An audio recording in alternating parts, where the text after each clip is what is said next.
composición en este caso ha partido de un punto del que no había partido nunca, que es de la mitad de la película. Normalmente empiezo con el principio, con el final y luego tiro del hilo.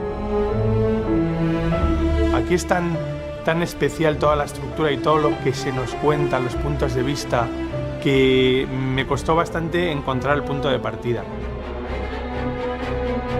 Me hizo mucha ilusión que de repente vi la imagen de lo que yo había creado, era una especie de marcha, no funeral, pero sí algo marcial, como de alguien que va hacia una ejecución.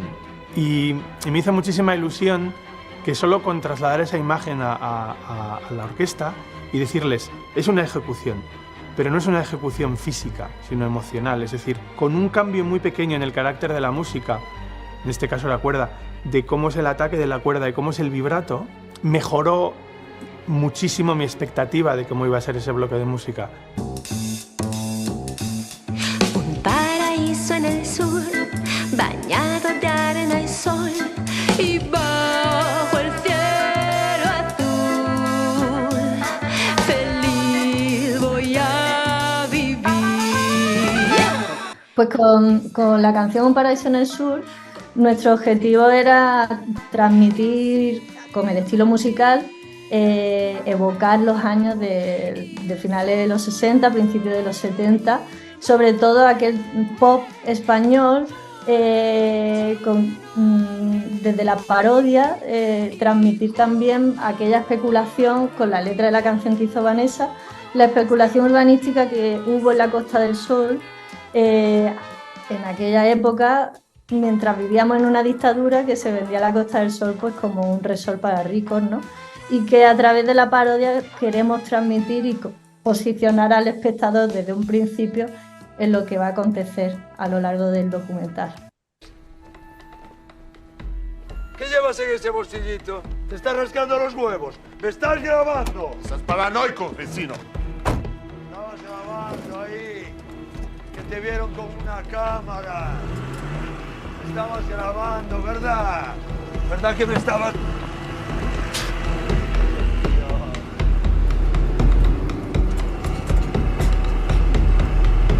¡Ah! ¡Putain de bâtard de merde! En esa primera parte había una necesidad, yo creo, de dentro de tanta belleza que había, ¿no?, en la imagen, a pesar de ver obviamente el entorno ese de, pues, más de barro y tal, había una belleza que creíamos que era importante también aportarle como algo más pues, de tensión y de suciedad y de algo que no fuese tan bello, ¿no? Eso yo creo que un poco para la primera parte, y la segunda parte era un poco como... Creo que ahí sí que estaba muy claro que necesitábamos mucha música para también dar como la sensación de que otra peli empezase. E intentar también, pues, bueno, acompañar ese drama, acompañar un poquito ese cambio de tono. No es una película de cárceles, es una película en una cárcel.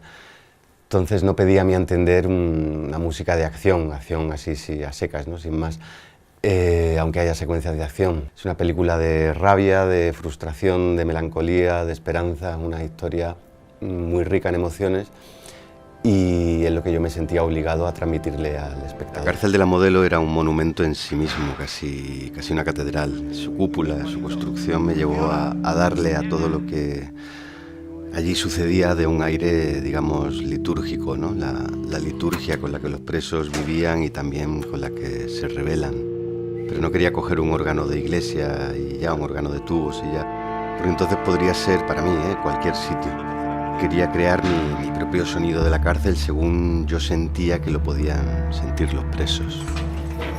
El regalo dentro del regalo ya fue encontrarme con esos últimos 25 minutos de película en los que hay 3 o 4 frases de diálogo y pude acompañar a la película con música durante 25 minutos sin parar hasta que termina la historia.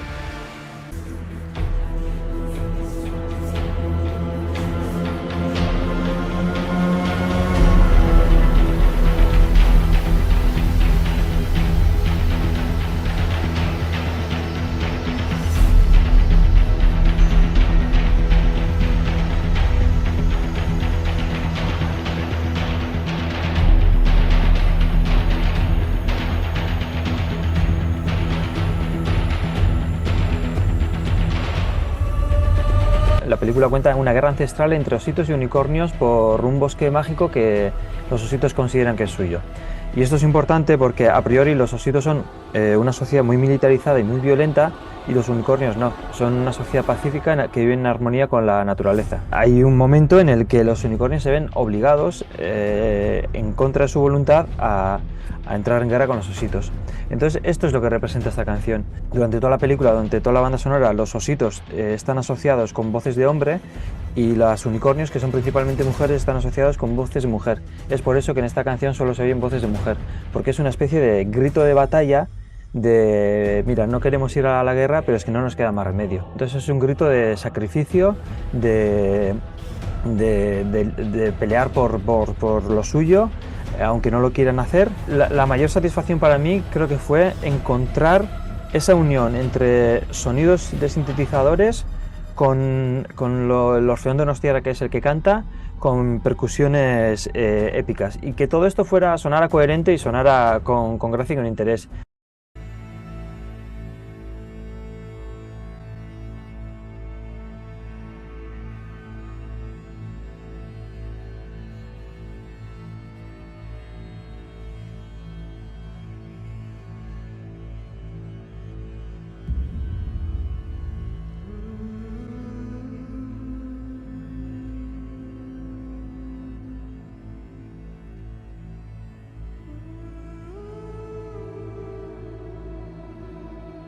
Es un poco la introducción, y es como la síntesis y las ideas o los conceptos que Paul quiere transmitir con esta peli.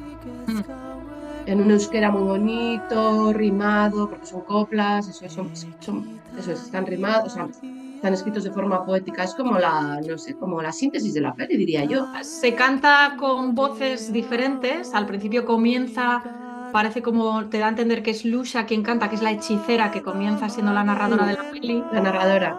Que es una especie como de intermedio entre el mundo fantástico y el mundo real. Es una especie de bruja que vive un poco cercana. Es como si fuese la que cuida de Irati, la madre en la tierra de Irati, pero en el fondo es un personaje humano, y es ella la que, con una voz grave, canta un poco lo que, como digamos, como la tesis o las ideas las más básicas que quiere transmitir Paul, que para mí es lo más bonito que tiene esta película, que es la transmisión de esa gran idea que es, pues, el respeto y el cariño, ¿no?, por la madre tierra y...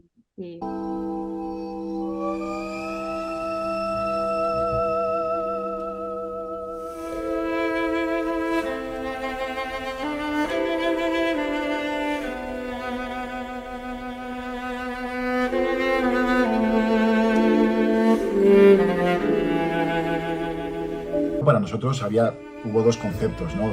Dos ADNs. Por un lado, digamos, el cristal como elemento matérico tangible, o sea, el cristal como fragilidad, como elemento a punto de romperse, que tiene mucho que ver con la parte frágil, la parte de los cuerpos, de las bailarinas y de los bailarines.